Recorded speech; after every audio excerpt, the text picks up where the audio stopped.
스가랴 말씀, 스가랴 3장 말씀 오늘 함께 나누겠습니다. 스가랴 3장 말씀은 참 귀한 말씀입니다.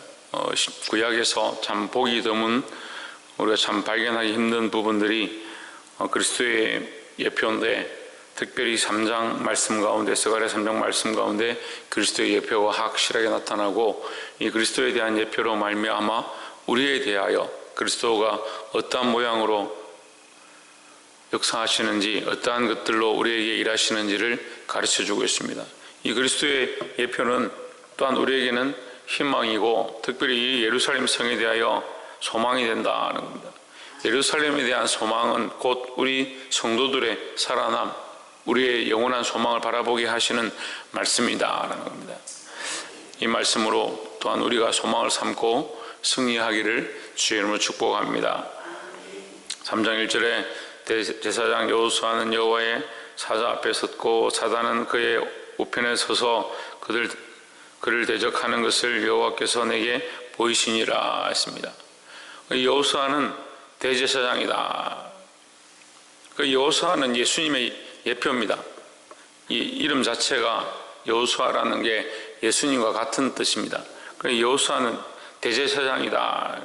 이 백성들을 대표하는, 백성들의 죄를 사하는데 하나님 앞에 서 있는 자, 그 대제사장이죠. 그러니까 그를 정죄한다. 누가 정죄하느냐? 이 사단이 정죄한다.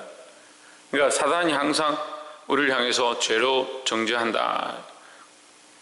하나님 앞에 예수 그리스도를 대적하고 서는 자가 이 사단입니다.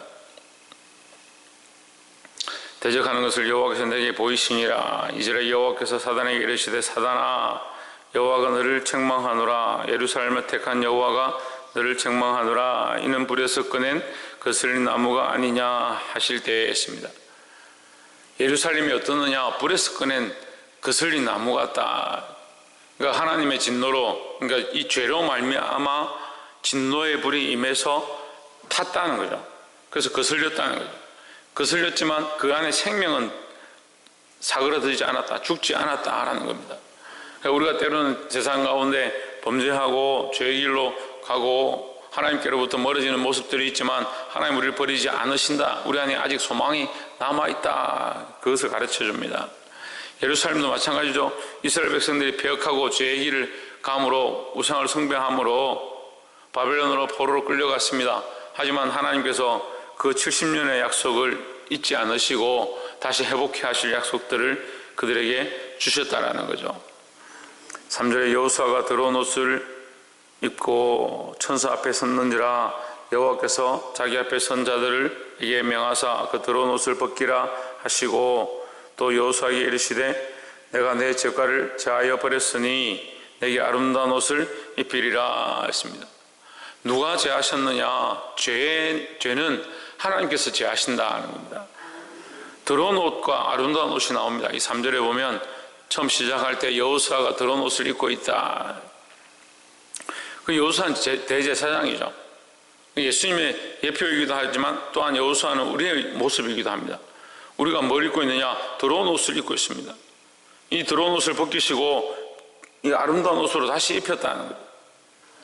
그러니까 우리의 삶으로, 인생으로 하면 우리는 더러운 옷밖에 안 된다. 우리의 인생은 더러운 옷밖에 없다. 우리의 행위나 우리의 삶의 모양으로 하면 더러운 옷밖에 되지 않는다. 하지만 하나님께서 뭘 입히셨느냐?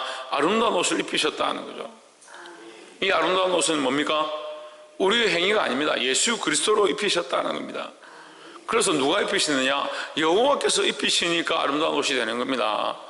우리의 행위가 어떻게 얼마큼 했기 때문에, 우리가 얼마큼 열심히 했기 때문에 아름다운 옷이 입혀지는 것이 아니고, 하나님께서 입혀주셔야 아름다운 옷이 된다는 거죠. 그러니까 이것이 전적으로 하나님의 은혜로 말미암아 우리에게 주어진 예수 그리스도를 말씀하고 있습니다. 5절에 내가 말하되, 내가 이르되 정한 관을 그 머리에 씌우소서 하매, 곧 정한 관을 그 머리에 씌우매 옷을 입히고 여호와의 사자는 곁에 섰더라 했습니다. 정결한 면류관을 씌우고, 정결한 관을 그 머리에 씌우고 뭘 입혔냐? 옷을 입혔다. 여호와의 사자 곁에 섰더라 했습니다. 우리가 지금 스가랴 1장부터 계속 할 때 여호와의 사자는 예수님의 모양이다 했습니다. 그리스도라 했죠. 그리스도 성자의 모양이다 했습니다. 그럼 성자 옆에 섰다, 그러니까 예수님과 함께 유업을 이을 자로 세워졌다라는 거죠. 근데 어떻게 할 때 정한간을 씌우고 아름다운 옷을 입었을 때에 우리가 이제 이 말씀을 보면 탕자 비유를 생각할 수 있습니다. 탕자 비유에 탕자가 집을 나가죠. 이미 아버지의 유업을 내게 주십시오, 유산을 빨리 주십시오 해가지고 그 유산을 들고 나가서 허랑방탕하고 그 아버지가 준 이 유산을 다 써버립니다. 써버리고 자기가 더 이상 유업이 없는 줄 알고 돼지 지엄 열매로 먹으려 하지만 채우지 못합니다. 그걸 배가 고파서 걱정하다가 이 아버지 집에 돌아갈 것이다 하고 돌아옵니다. 우리 아버지 집에 먹을 것이 많도다. 그래서 상거가 뭔데 아버지가 보고 달려가서 그를 끌어안고 그에게 가락지를 끼우고 신을 신기고 새 옷을 주고 짐승을 잡아서 양을 잡아서 그에게 잔치를 합니다. 이게 뭡니까? 버림받았던 집을 나갔던 자가 탕자의 삶에서 다시 자식의 자리로 회복되어지는 것을 말합니다. 그리고 이스라엘이 하나님을 떠나서 죄의 길로 가고 폐역의 길로 가서 하나님으로부터 분리되어졌던 그 자리를 다시 회복한다. 그 자리가 어디냐? 그리스도와 함께 이 하나님 나라의 유업을 잇는 자리, 여호와의 사자의 곁에 섰더라 했으니까 우리가 이 하나님 나라의 유업을 이을 자의 자리 가운데 회복되어진다라는 겁니다.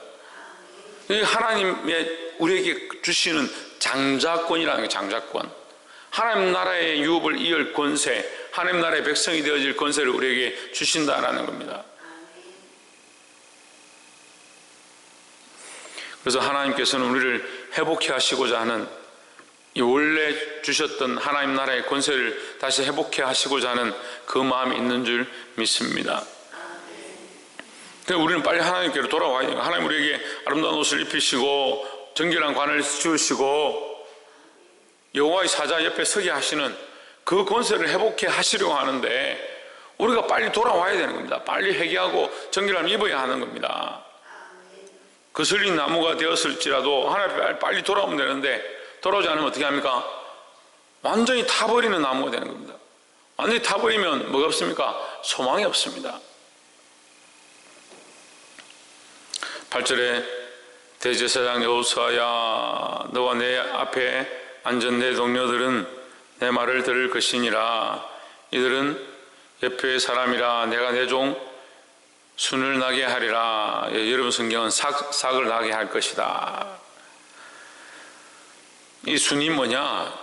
이사야 53장 2절에 보면 그는 내 앞에서 자라나기를 흠모할 만한 모양이 없는 작은 순이다. 예수님을 예표하는 이사야 53장은 철저하게 예수 그리스도의 어린 양 되신 예수 그리스도, 그가 들 깎는 자 앞에 잠잠하였다라는 모습으로 예수님을 예표하는 말씀인데 거기에 흠모할 만한 모양이 없는 이 작은 순, 여린 순으로 표현합니다. 이 순이 뭡니까? 새싹입니다. 이건 소망입니다.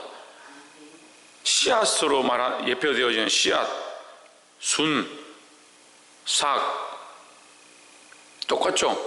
순, 거기서 나오는 거죠.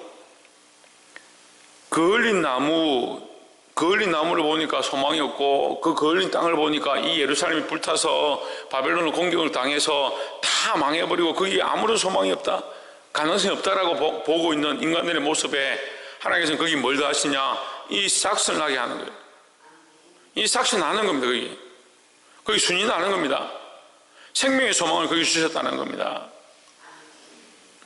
그 세상에 걸려서 죽을 수밖에 없는 우리에게 하나님께서 생명의 소망을 주시겠다라는 거죠. 9절에 만군의 여호와가 말하노라. 내가 너 여호수아 앞에 세운 돌을 보라. 흰 돌에 7눈이 있느니라 했습니다. 흰 돌에 뭐가 있느냐? 7눈이 있다. 흰 돌은 예수 그리스도를 얘기하죠. 7눈이 있다. 7눈은 7영을 얘기합니다. 계시록에 7영이 나옵니다. 그럼 일곱 영이 무슨 의미냐? 이 세상을 두루 감찰하는 눈을 얘기하죠. 또한 이것은 욥기서에 나와 있는 세상을 두루 다니는 천사들, 세상을 다니고 있는 이 영들을 얘기합니다. 왜 두루 다니느냐? 우리의 죄악과 우리의 삶을 숨길 수 없다. 이거 하나님께서 다 감찰하고 있다, 다 보고 있다라는 것을 의미합니다. 세상에 하나님께서 보내신 사자들이 다 이것을 보고 우리의 삶의 죄악들, 숨길 수 없는 연약한 모습들, 우리가 사람들이 보지 않는 곳에서 행한 모든 것들 다 알고 계신다는 거죠.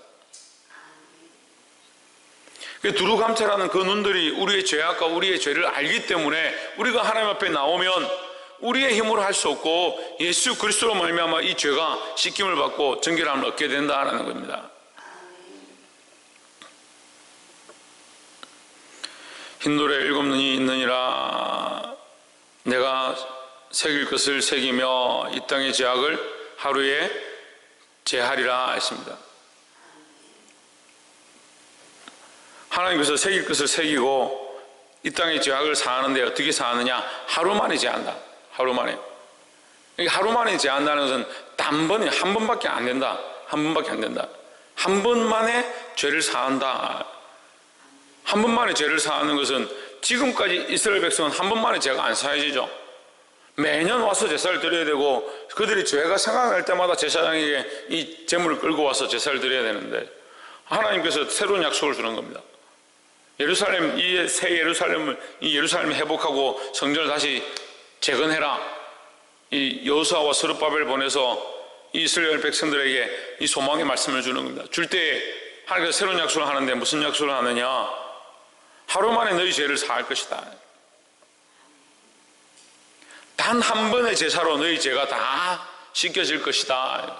그러니까 흰돌은 예수 그리스도를 예표한다 했습니다. 하루 만에 죄를 사하는 것도 예수님의 십자가의 죽으심으로 우리의 죄가 완전히 씻겨지는 단번 제사에 대한 이 예표다라는 거죠. 하나님께서 우리의 죄를 한 번에 세상의 어떠한 방법들로 여러 번 해야 될 이 제사의 이 모양들을 예수 그리스도의 십자가의 이 사건으로 한 번만에 깨끗게 하신다라는 겁니다. 10절에 만군의 여호와가 말하노라. 그날에 너희가 각각 포도나무와 무화과 나무 아래로 서로 초대하리라 하셨느니라 했습니다. 그날에 무화과 나무와 포도나무 아래로 너희를 각각 초대하리라. 그 무화과 나무와 포도나무는 이스라엘 백성들이 먹고 사는데 가장 중요한 대표되는 이 식물입니다. 거기서 그들이 먹고 즐기고 기뻐한다. 무화과나무, 포도나무는 또한 이것 또한 예수 그리스도를 예표합니다. 우리를 어디로 초대하냐? 예수 그리스도에게 초대하는 겁니다. 그래서 그리스도에게 우리가 접붙임 바 되어서 나는 포도나무 너희는 가지라 했습니다. 우리가 가지가 아닌 것처럼 밖에 버리워 말라져 불살를 수밖에 없는 그런 인생이었는데 하나님께서 그것을 회복시키셔서 다시 예루살렘 돌아와서 이제 하나님께서 흰돌과 일곱 눈이 있는 그것으로 말미암아 우리에게 하루 만에 죄를 사하겠다. 이 소망의 말씀을 주셨습니다.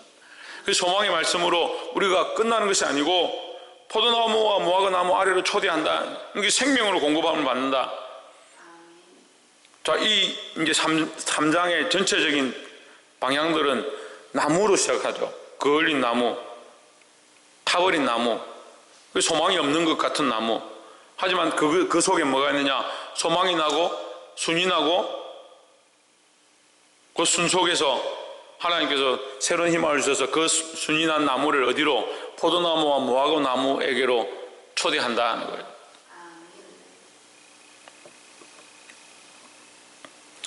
말씀을 맺겠습니다. 사랑하는 성도 여러분, 이 스가랴 3장 말씀은 우리에게 참 소망의 말씀이고 우리가 어떠한 신앙의 방향들로 나아가야 될지를 분명히 보여주고 있습니다. 예수 그리스도로 말미암아 우리가 하나님 앞에 나아갈 수 있습니다. 이것은 하나님께서 여호와께서 하시겠다. 우리가 할 수 있는 것이 아닙니다. 그런데 하나님께서 이 그리스도를 보내시는 것이 하나님이 하시는 일이고 그 그리스도를 믿는 자의 죄를 사하는 것 또한 하나님께서 하실 일이다라는 거죠. 그리고 그 그리스도 안에 들어온 자에게 무화과와 포도나무 아래에 거하는 것처럼 영원한 소망과 즐거움을 누리게 하시는 것 또한 하나님께서 하시겠다고 약속하신 겁니다. 그럼 우리는 뭘 해야 됩니까? 이 믿음을 붙잡고 이 소망을 붙잡고 우리가 소망하고 바라보는 세상의 것들을 내려놓고 내가 돈으로 만족하는 것이 아니라 내가 즐기는 것들로 만족하는 것이 아니고 예수 그리스도 안에 있는 것이 우리에게 기쁨이 되어지고 그리스도로 말미암아 우리 제사함을 얻는 것이 우리에게 참 기쁨과 소망이 되어야 한다는 겁니다. 사랑하는 성도 여러분, 오늘 하나님께서 그리스도로 말미암아 이 참된 소망을 주실 때 이것을 잊어버리지 않고 이 세대 가운데 승리할 수 있는 저와 여러분 되기를 주의 이름으로 축원합니다. 기도하겠습니다.